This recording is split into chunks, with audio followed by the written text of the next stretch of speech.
beautiful souls and creative minds. Welcome to the Artist Stoop, the podcast where we turn the art world into your personal playground. I'm Jillian Zapata, your host, and I can't wait to dive into the art world with you. Each episode will be kicking it with an incredible artist, unraveling their stories and turning the spotlight on the magic that happens beyond the brush. Get ready to discover new perspectives, forge connections, and immerse yourself one captivating conversation at a time. So grab your favorite beverage, maybe a sketchbook, and let's jump into the kaleidoscope of creativity together. This is the Artist Stoop, where art isn't just a thing you see, it's an experience you feel.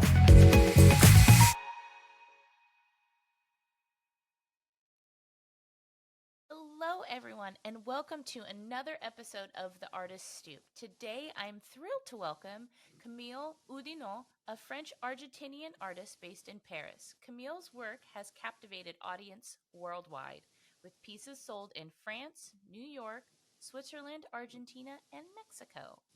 Starting her artistic journey at a very young age, Camille's passion for painting grew stronger over the years. In 2017, she began a transformative period working closely with a Chilean artist named Juan Ostica for nearly 4 years. And her work is influenced by Ostica, Kandinsky, and William de Kooning. I can't speak today. You're not a chameleon. Oh, man. Maybe I am. Camille's work blends with vibrant expression with abstract exploration. So welcome to the podcast, Camille. I've been reading Thank too you many so kids' much. books with my son. Don't worry. I mean, as women, we're always chameleons, and artists too. We change all the time. We have different periods, so Yeah, we totally. I feel a little bit like a chameleon. It's totally accurate. What's that? It's the book where the chameleon, he doesn't want to be a chameleon, so he sees all the animals at the zoo, so he wants to be all the other animals, and then he becomes them, but then he's like, I want to be myself. So it's a great book. Great message. Love it. Transformative book. Very transformative for kids. Very. So welcome, Camille, to the podcast. Thank you so much for having me. Yeah, I appreciate you jumping on all the way from Paris. You're my first, I had a UK artist, but you're my first artist in France. Oh, I feel honored. Thank you so much. You should. Found your work because, I was doing my deep dive rabbit hole on Instagram, and you and I had, then we started messaging and whatnot, and I just, that one piece that I screenshot and I sent to you, it just it stopped me in my tracks. I don't even know what it's titled, but it's just your use of dark colors with those pops of kind of bright, and then the way your human forms are hidden in there, and it's just, it really hits you. I mean, it's one of my husband's favorites, and he was like, please don't sell it. And I'm like, we need to sell it. It's the whole point of the thing. Isn't that funny how husbands do that? Yeah, he's like, don't. I'm like, no, if I really had to respect his wishes, I wouldn't sell anything. So this is not possible. But yeah, actually that piece is very interesting because, it started as a mistake. All the best paintings start as mistakes. Kind of. I mean, I think that my best paintings are the ones that I really fucked up at the beginning, and then it was how do I catch this up? How do I do to you have to put forms past. Or and then I kind of put this, intentional mistakes into my process. Because at first I was what is good art? What is bad art? And what are good colors or bad colors or colors that don't go together and stuff? And then I started saying maybe these questions are not helping me that much. I am a very perfectionist person. I also work as a designer. So, I mean, there, as a designer and a consultant, you're not allowed to make a lot of mistakes. Right. But I was like, art is perfect because you can. Yeah. And it's like your own journey and like your own like path that you try to like find, like your own process, your own path. And how does it help you? And how does it help you find your message? So once I understood that, everything became so easy, you know? Yeah. No, I think that's really interesting. And because it's just like, I'm in this point right now, like, where I have to look at what do I have to create with. Like, if I don't go out and buy anything new, like, what do I have in front of me that I get to create with? How can I make everything work? And it makes you really truly start to think outside the box. And I think that it's really interesting that, you do that same thing, like, with yourself in a different way, and you're like, okay, how do I break all of these so uncalled, like, rules that you've placed upon yourself to push yourself? It's cheaper than going to the shrink, you know? Right. Oh, so um on Yeah. on on that note, so it's just like, I don't know if you feel this way. So going to a shrink, yes, I love going to therapists, but sometimes my friend, she recently just had her therapist tell her that she wanted her to paint angry. She's like, I want you to paint the anger inside you, but you have to use your hands. You can't use any paintbrushes. So pick the colors that define anger for you. And she's like, attack the canvas with it. Wow. That's very powerful. And that's a very interesting process, though. Um, I had the same, I mean, kind of not the same idea from Juan, but when I met him, he helped me a lot with my painting and to find myself within what I was trying to convey as a message. I used to draw a lot before, and I took a lot of time, and I was like very perfectionist, and I was like, oh, you know, like this nose is not perfect, and the eye is not perfect, and whatever. Yeah. And he was like, stop drawing. I forbid you to draw. Just stop drawing. And I'm like, what are you saying? You know, like I paint, so I need to draw. He's like, no, you don't need to. Just like start putting colors and see what happens. And I'm like, okay, fine. And then I started doing that, and I said, wow, he was so right. Mm-hmm. So I mean, as a professor, he was so amazing, and he was kind of a shrink too, because he saw that I was, you know, struggling with something inside, you know. Yeah. You have that internal uh artist struggle. Yeah. Always, we're always struggling with something. And he just told me this, and I just started painting, and everything started to little by little work.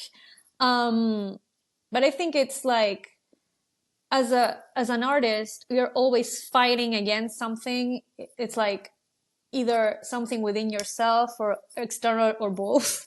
Yeah. So the first struggle that you usually have, I think, is like, okay, you have an idea, you have something you want to convey. So it's like your brain versus like the movement of your body or whatever you're gonna do.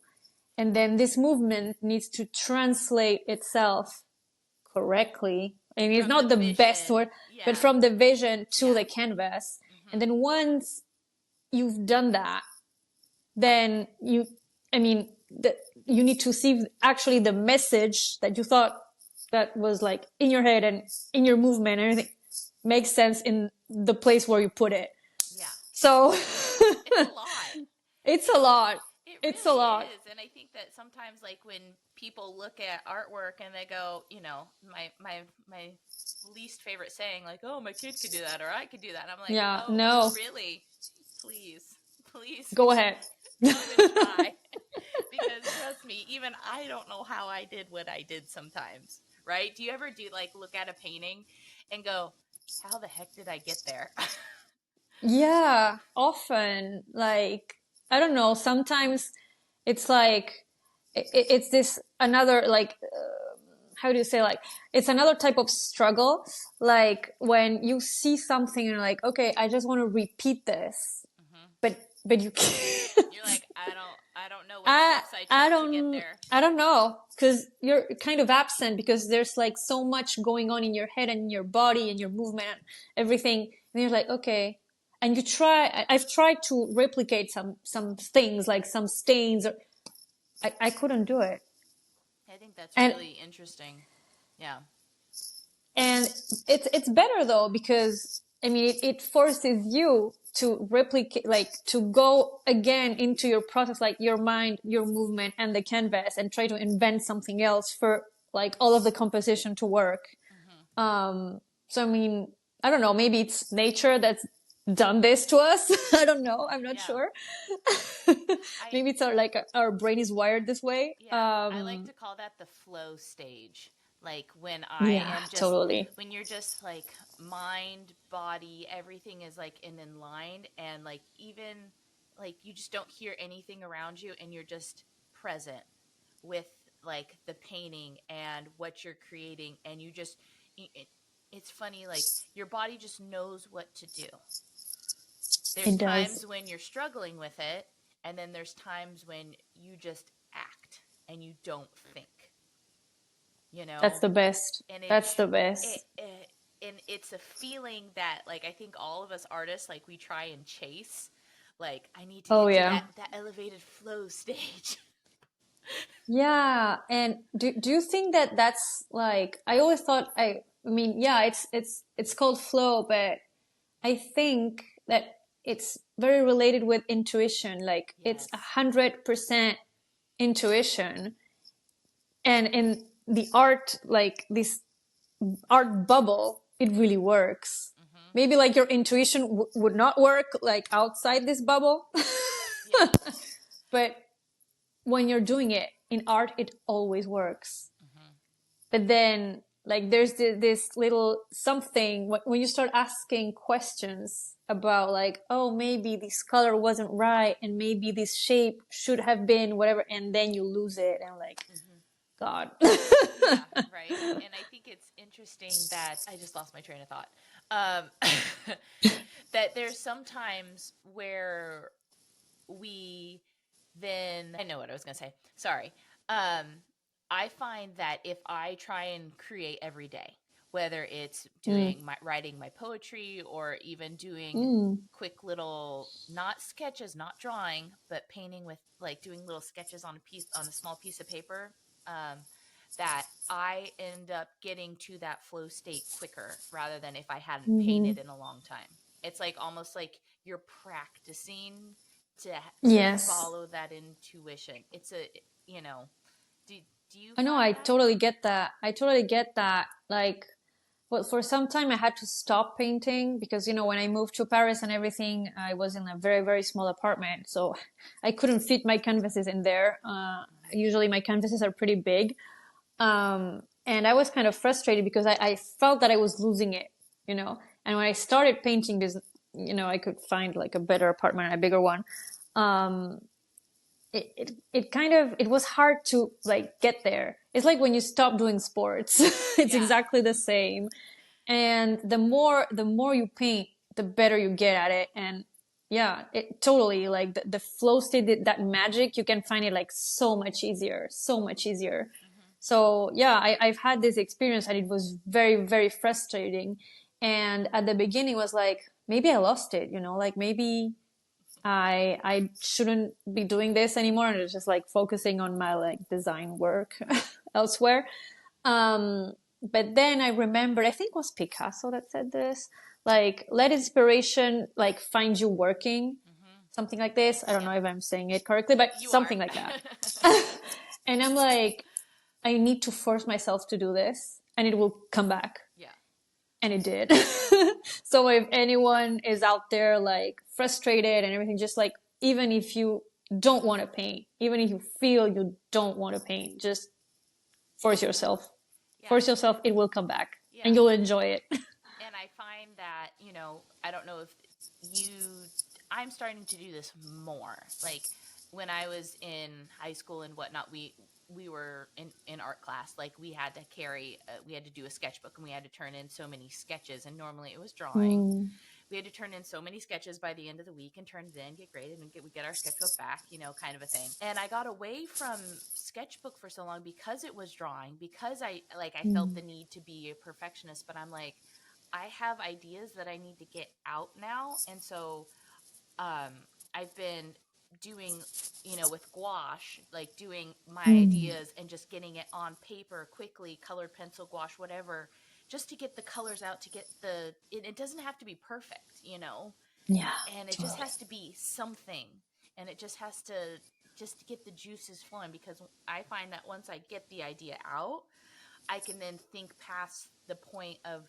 the first steps of like Mm. the idea of what I'm truly trying to convey. Do you like have a practice like where you kind of have a sketchbook, quote unquote, or like paint I smaller started pieces? doing this. I started doing this a few months ago, actually, because now I'm painting kind of like I mean, 2 meters by two, or like 1 meter by 120, 180. Oh wow. So, I mean, I like big canvases, and Parisian apartments are small, so this doesn't go together. So I usually paint at my father's, or elsewhere, where I have more space today, because everything's getting bigger.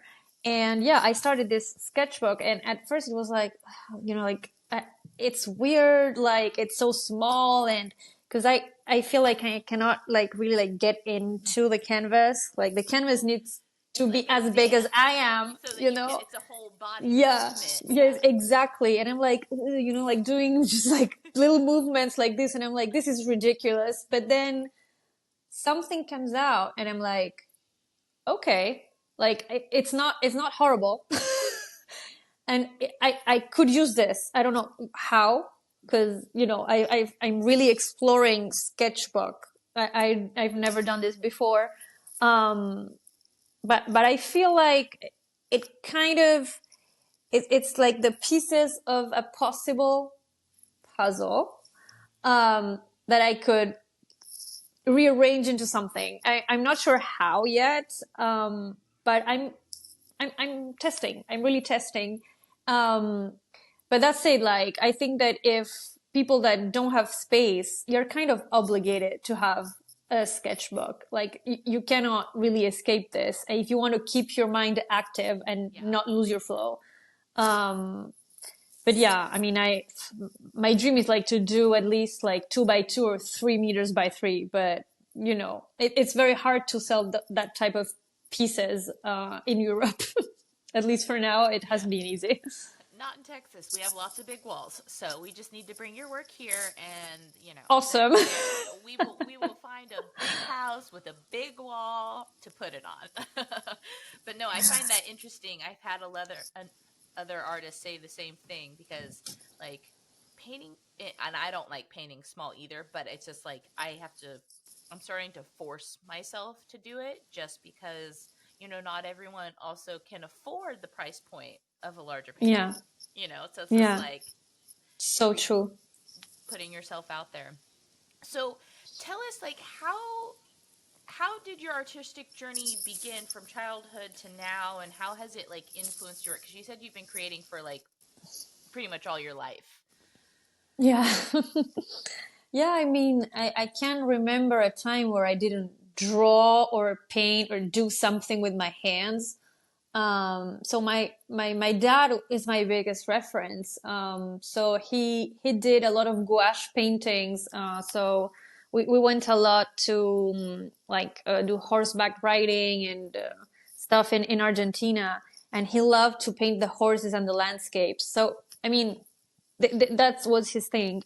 Um, and he just did it so easily, like he just stood there and just like sketched so easily, and I'm like, wow, like I thought that was magic, Mm-hmm. and I wanted to do exactly like him. So I had like my little stool and my little pencils and stuff, and just tried to do whatever he was doing. Of course I didn't do it right, But I felt like an artist, and it was also a way of connecting, you Mm-hmm. know. We usually connect better with our moms because, women and stuff. But that was our love language. So I've always had these memories of just the two of us painting in the middle of nowhere. Only like the birds, the sun, and the horses, which is pretty amazing. I'm very nostalgic about that time. And then, I mean, I started experimenting at school because, like you have different assignments, like, oh, just do a painting of whatever, a house, or use only markers or whatever. Um, so I did just that, and I loved art. And then I chose at school the art orientation, of course. Um, and since then I've never ever stopped. But I hadn't done art formally, like, yeah, at school, yeah, fine. But I, I wasn't really drawn to having a professor or someone that could help me develop whatever I'm doing right now. And everyone was telling me like, why don't you do it? Mm-hmm. Why? And I'm like, I've never thought about it. Like, I don't know. And also finding the right professor, Yeah. that is really hard Mm-hmm. because, I mean, in Argentina, at least, that was my experience. I, I had the feeling that most professors told you how to paint like them. And I didn't want that. Like, I just wanted someone to help me find me, you Mm-hmm. know? So I searched for a while, and at that point it was like, okay, maybe I'll find no one. I don't know. Well, Juan Astiga's name was brought up by a friend of my mom's, like just like that, like, oh, I know someone that paints with this man, like he's super good and he's an amazing artist and an amazing person, whatever. And like, okay, I'm just gonna show him whatever I do, because he didn't take in anyone. Mm-hmm. Um, he sometimes said no, and I mean, you didn't really had an explanation behind it. So I was really nervous. I remember I was with my, my sketches and my drawings and my stuff. So I went to see him, um, and he was like, okay, show me. So I showed him, I explained to him, like, okay, I did this, I did that. He's like, okay, I can help. Like, okay, just come. It's fine. I'm like, okay, thank God. Awesome. And there was another woman, and he said no to her. Um, and a year later, because I didn't want to know, because, I was too scared to ask at the time. I was like, why did you say no? Like, can you tell me why? And he was like, she wanted to do something that was like really too stiff, and her posture and everything told me that she wouldn't accept feedback. So no, Oh, you know, he's really good at reading people. he was so amazing. He was so amazing. And he's like, you had something, like this thing that you saw in this painting that you liked, where there are like figures that kind of merge into a weird background, and you don't really know if like, is it part of the figure or the background or whatever. And he saw that very early on. And I mean, I didn't really see that at the beginning, because I used to do like, I did a lot of things, but I used to do fashion like a long time ago. So I had like fashion drawings and all of that. And he was like, no, I saw that very early on. And I'm like, well, okay. Magic. That's awesome. Magic, magic. So that's kind of like the whole, I think that I went very, very far away from, the question, but No, that answer, that was, yeah, that's, I think that it's interesting how like a lot of us who are extremely artistic as children, and like how we grow up, because it's like you say you've done design and you're interested in fashion and all that, because I was just like, that was my kind of same journey. It's just like, okay, if I couldn't be an oh, artist, then I can do interior design. And then, oh, but I love film and I love storytelling. Oh, but I still really love drawing. It's just like we we are just mm, all trying to like truly find which creative outlet is truly the best form for us, you know? And I think it's mm. interesting how we all land, all of us artists, we always come back to painting. Like if Yeah, we're but that's true, really weird. you just said something that's very interesting. It's like we're always trying to find like an outlet and blah, but like it's not actually what we're trying to accomplish. It's not like, okay, I want to be an artist. Nobody says that. Hmm. We're just trying to find something that helps us kind of do this, but not really. Hmm. I find that really, really interesting. I don't know if you have like maybe, for me, it comes from my family. Like people always tell me like, you can do that as a hobby, but it will never be a real job. And I'm Yep. like, why not? That's yep. I had that same thing, and because I am a millennial, and so it's just like I was pre YouTube, pre social media, pre all these things, and so when I went to college and stuff, my parents are like, you just have to go to college and get a degree so you can get a job with good health insurance. That was Oh like God. the only That's the point of in life, that getting was health insurance. no, I'm serious, and it's because Yeah. they didn't go to school, and so they were just Yeah. always they worked really hard, but my sisters and I were the first people to graduate in our from our thing, so that's like Mm. what my parents wanted for us. But I found it interesting, when because I've moved around a lot, and I was in the car with my mom, and there's been several times like over the years since I graduated. I graduated college in 2011, and then there were several times since 2011 to 2021, that 10-year gap, that I'm like, I think I should go back to school. I think I should go back to school. And then Mm. my parents always said to me, but you already paid off all your student loans. You don't want to go to any more debt, kind of thing. And I'm like, oh, you're right. Oh, you're right. Or I wanted to take Mm. time off during college and really figure out what my thing was, what I really wanted to do. And they're like, no, you can't stop. You just got to keep going. Because they thought that if I Mm. stopped and took a break, that I wouldn't go back.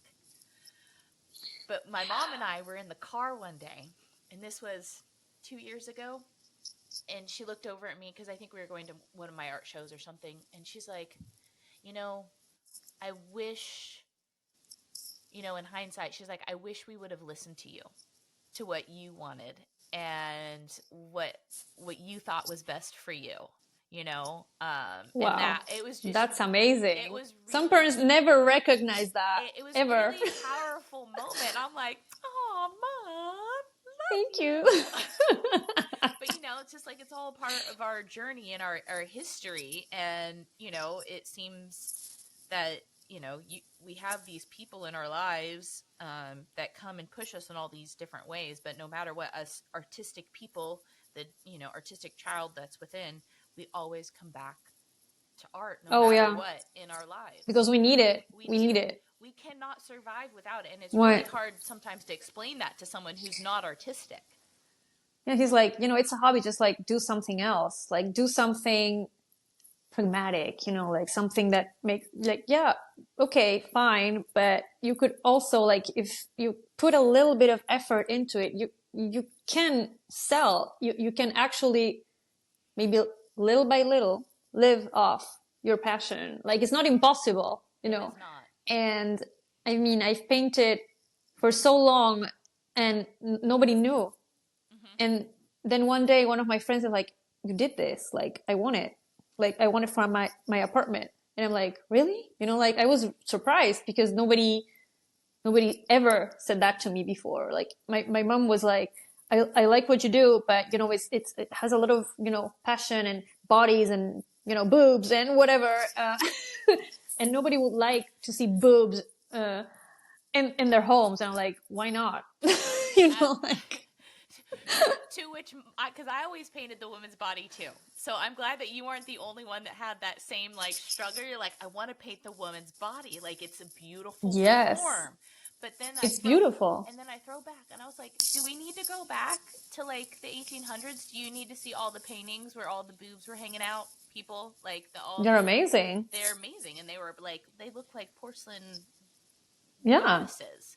But it's just like I find it interesting that even like there's that stigma, like you're painting the woman's body. It's a little Yeah, risque. like this. It's Yeah. a little much. And Mm. I'm like, no, it's not. It's No, it's beautiful. not. It's insane. It's so cool. And she was like, no, and also like the colors, just like also this rage and red and like pink. Like it had a very like red pinkish era. And she was like this is, and thank God I didn't listen. Like I didn't know how to paint anything else at the time. And it was one of the first paintings that was hung up at one of my best friend's home. And she's like always loving it. Like she always like shows the painting to me like, look, it's still here and whatever. Um, and she also told me like, oh, and whenever I'm talking to people like, and they see it, like we're doing right now, they're always asking about like, oh, like who painted that? That's really And cool. that was the first person that really like believed in me and make me believe in me. Right?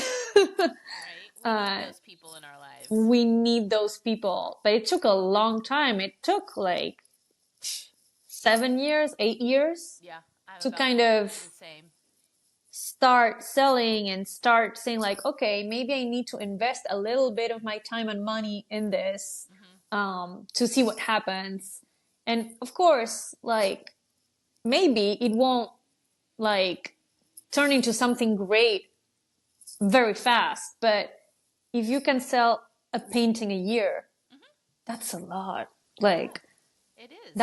that's a lot. That's So, like the best feedback in the world.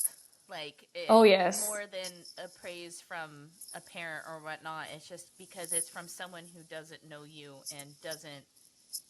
All they do is like they get stopped in their tracks by something that you created, and they went, "Wow, I need that." Yeah. And like, did you have this experience? Like, how was, because, this was a friend in my case. So the first person that believed in me was one of my best friends. But like, when you sold a painting Hmm. to someone that you didn't know, Hmm. like, how did that happen? How did you feel? Oh, I'm trying to think. Like, okay, so I remember this was back in 2010, I think. I'd been experimenting with encaustic painting, and I was working on these wood panels, and I had like the rice paper, and I had these black and white drawings of like these Mm. people, and then I put them down on the wood panel, and then I put the encaustic wax over, and it kind of melts into it, and it just is really, and it's small. And I remember I was also working in interior design at the time in the small shop, and the owner, because we had art in there, and I was like, can I hang Mm. these three small pieces? It was kind of like they worked really well together, and I think I put it on sale for like $150. Like I was like, that's a lot. Oh my goodness. Like, is it going to sell? Like I was so worried. And someone came in because, it was a touristy town, and someone went, I need to have that. And I'm like, really? Really? What do you So really, you amazing. love it? Oh my God. Do you want to buy the other two to go with So it? cool. And it's one of those things where it's like you never still get that feeling every single time. Like another time, like Oh yeah. it just actually this last fall, I worked on these bigger pieces, and it was my chemical rapture collection where each painting was based off of a song that talked about intimacy and sex, and so I painted that song as like a couple being intimate, and I used the mood and beat and the lyrics of the Mm. song to dictate the color palette and like what the story was. So it's just like, so each painting was completely different in its vibe and energy. And I was doing an interior design project for this woman. She had just gotten divorced, and she just bought a house, and she's like, I have nothing. I just picked up and I left. I have nothing. And so I was Oh. helping her like furniture, bedding, all of this stuff. And I was like, well, what do you want to do for art? And she's like, and she told me like some of the things that Mm. she loved. And so I went out and I found some other pieces and whatnot. And she's like, well, you're an artist. What do you have? And I'm like, oh, okay, we're gonna look at my stuff. That's great. I will put it on the table. Awesome. So I showed her like what I think it it didn't necessarily match what we were doing in there, but I just showed her, and she's like, what's that one? And it was my one based off of the Camila Cabello and Shawn Mendes song Senorita. Oh, And oh, I it's love just that. like, it like had this spicy like Latin flair, and there's just like you can't tell if they're being intimate or if they're dancing, and it was like on this beautiful a custom made walnut wood panel my husband and I made together, and I painted on it. And she's like, Wow. she looked at it, she's like, that's my painting. And I was like, why? And she's like, because it reminds me, it'll be my daily reminder that I deserve that kind of relationship in my life. Wow. That's so good. That's an Right? And amazing I'm like, I think answer. I started crying. It's just like I did that for someone. I am that Wow. reminder for someone that they deserve love, That's insane. right? Well, I didn't have anything like that from, I hope I will. You will. You will. You I hope I sometimes you will. have to ask though. Like ask, what does it do for you? Yeah. I've never asked them because I was kind of afraid of the answer, I think. Um, but at least for the people I know, because, I had like another friend, that I met in Paris like 5 years ago. Well, she bought a really big one Hmm. that I brought from Argentina. She was like, I don't want it to give it to me. Like, I want to pay for it. Like, tell me how much, because it was really big. And I'm like, like, well, she finally like paid for it. And she's like, I will never ask you to like give me something for free. Like, no. That's a good friend right And there. yeah, she's amazing. And she was like, I saw it and I fell in love, but I didn't ask why. I didn't ask why. I was like, okay, that's enough for me, Go back now. I'm really interested about this. So go back to I'll her ask. and I'll ask ask her. her. And it's really interesting. I had to do that in an art business workshop where I went back and I asked like a couple of my other clients, like who have purchased my work, like what did it do for you? Why were you drawn to it? And it's amazing to hear the answers, to know, and they all kind of had the same theme. Mm. And then Yeah. so like the whole art business workshop is like, okay, so this theme, this underlying theme of why buying your work. That's your why for selling your work, that you can make that connection point with people. That's your purpose. Totally. Well, I asked you. On our question, so I'm starting to ask the question. You did. You asked me. You're like, you did in that DM. You're like, well, what about my work did like drew you in? And first of all, it was the bodies, and and it was the color, and I loved the way it was. There was three women in there. They were all kind of like different positions. They weren't up. One was upright, and then the one was like kind of like laying down. But there was something about the darkness in it. The dark mixed with that pop of like bright pink that you used, that I don't know, it just reminded me of like the different versions of myself that I've been through. Okay, that's very interesting. Yeah. And so it's just like, even though there's dark, there's always these lights, and no matter what, you're always transformed. That's kind of what I got from it as I was It looking kind of at is it. a part of it, I think, because, like I always talk about like the struggle of like doing it and everything and painting, but there's also like your inner struggle of like questioning yourself and not, and like your moments of like darkness and light. And this thing that appears a lot in my paintings, like I think that in earlier stages they were more abstract than today. Like if you see my Instagram, there are like maybe like two different stages in my painting, and I'm now struggling to choose if I keep both, if I go like one way or You like can return have to the both. You can have, I'm telling you right yeah. now, you can have both. You can have multiple different styles. It's okay. I know, but it's like I'm kind of asking myself if I was happier with the older versions or the newer versions. And I'm not sure yet. I'm not really sure yet. But at least like the underlying thing that unites everything is like most figures are part of like whatever colors are behind them. And they always kind of mix with the background. So that's my constant. And women. and faces and boobs and bodies. I think that human beings are the most interesting thing ever. Yeah. So I will never, start painting horses or landscapes like my dad. Like his paintings are amazing, but they're nothing to do with me. They have nothing to do with me. But I think that the most important thing about my paintings is this like question where you start to think, okay, like what's the relationship of like humans and the world, or is it like the world that shapes humans or whatever? That's always been like a question that was really, really interesting to me. Mm-hmm. Like nature versus nurture and that sort of thing. So I'm still searching. I don't have any answer. Right. I'm just, whoa. I'm just painting. Maybe I'll find my answer or something that kind of convinces me that I have the right one or one that makes me happy.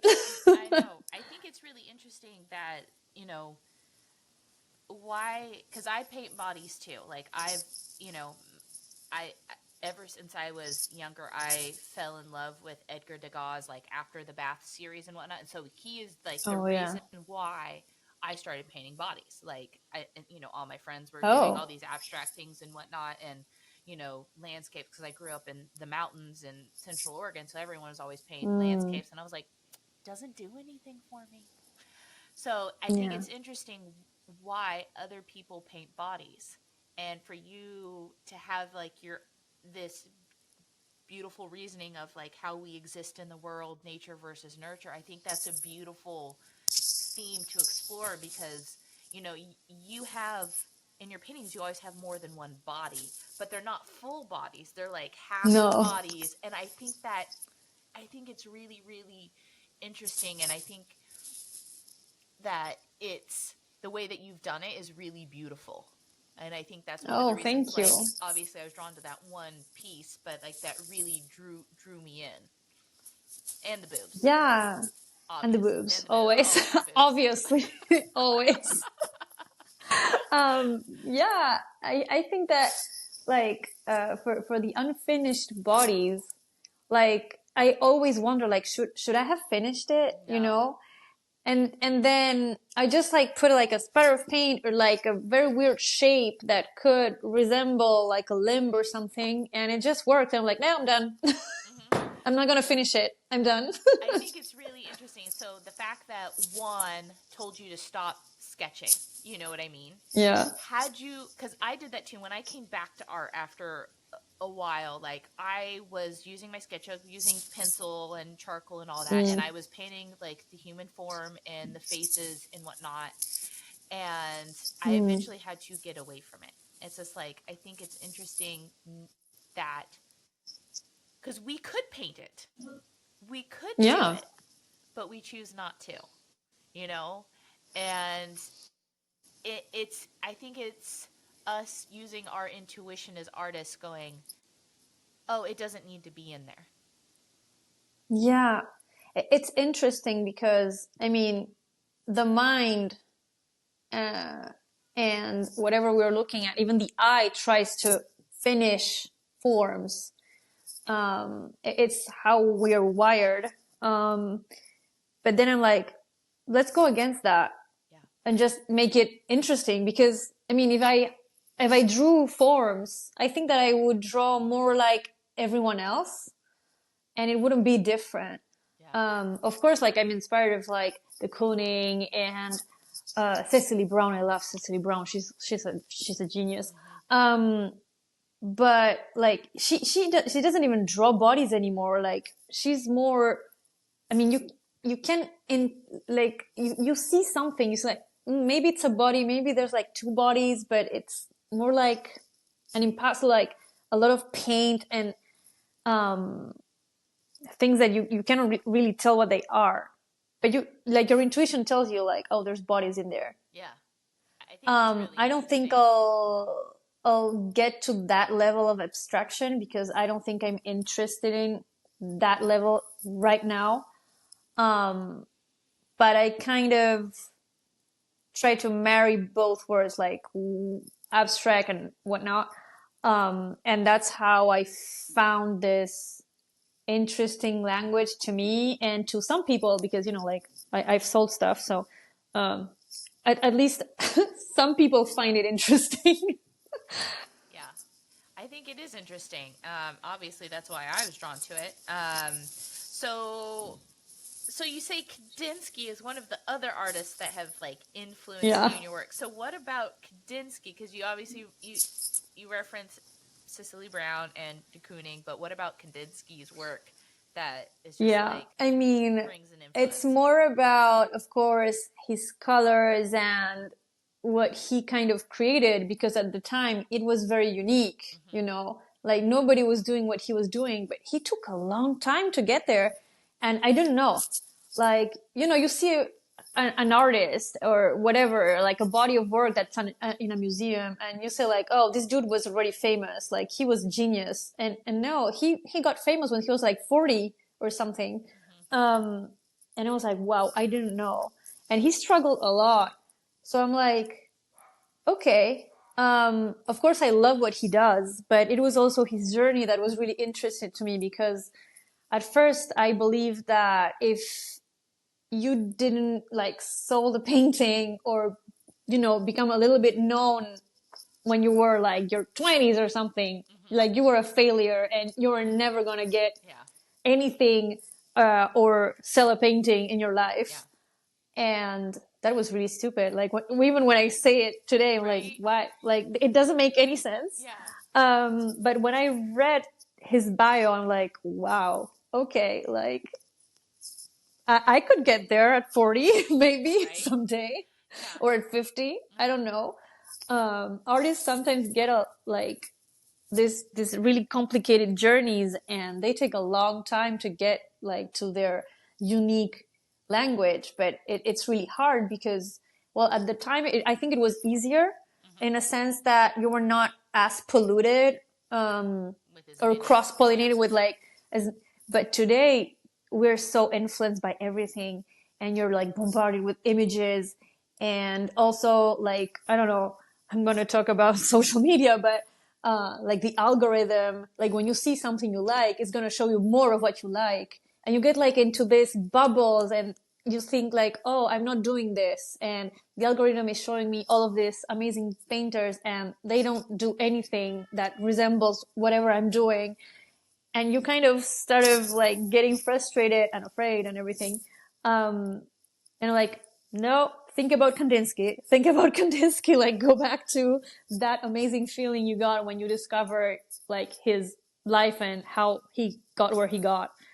And then like, Yeah. I go back to my thing and I forget about social media. Right. I think it's really interesting because it's just like I've had that same thought process because it's just like I sell some stuff, not a lot, but I always have to remind myself I have yet to create my best work of art.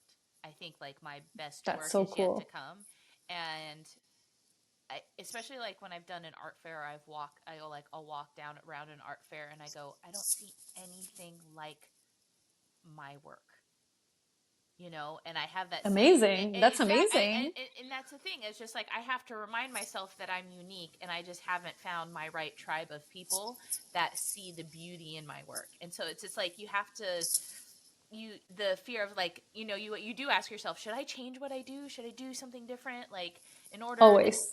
and you just have No, that fear and that conversation, and then I go, nope, nope, what I'm doing is special and no. unique, and it will find its right people when it's time. I just have not peaked yet. I think That's it. that. That's a very interesting and strong message, because I think a lot of us have like this moment of like, oh, like my work is not good, or I should change. Like, if you're happy, I mean, it's your process. Mhm, Just continue doing it. mhm, Like, experiment, but in your own way, in your like own bubble. Just like, don't listen to other people. mhm. Yeah, you have to find the Yeah. joy in painting, and that's what my friend keeps telling me. She's just like, make sure that when you're painting, you are always finding your joy, Yeah, and that's how you totally. create the most honest art. And so it's just like having, other artist friends, like being able to bounce ideas off of and whatnot, and just have that daily reminder. have I found my joy today in what I'm creating? You know, I think it's special. Totally. All right, Miss Camille. Well, thank you so much for coming on today. Where, if people wanted to buy your work, where would they go to do? So now I'm being represented by Galeria Azur in Berlin. Okay. So people can go there and just like there's an Instagram, there's a website, so Galeria Azur with a Z. And then there's my Instagram, Camille Oudinot Art. So, I mean, people can reach out there and then I just can tell them who to talk to in the gallery. Oh, there we go. Beautiful. Well, everyone, I will make sure to include all of that information in the show notes so you can go and, support Camille on her Instagram, reach out to her, and support her and her beautiful work. Well, and thank you so much for coming on today. Thank you so much, Jillian. Fun conversation. And we It will was. be in touch. Yes, ma'am. Thank you so much. And that, my friends, wraps up another colorful episode of The Artist Stoop.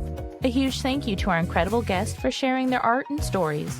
If you enjoyed the conversation as much as I did, make sure to hit that subscribe button so you never miss out on the next Stoop chat. And don't forget to spread the love. Share your favorite episodes with fellow art enthusiasts and let's build this community together. Connect with us on social media at JGuze Studio and Jillian Zepeda Art for behind-the-scene peeks, artist spotlights, and a sneak peek at my own art. Until next time, stay inspired, stay curious, and keep that creative fire burning. This is Jillian Zepeda signing off from The Artist Stoop.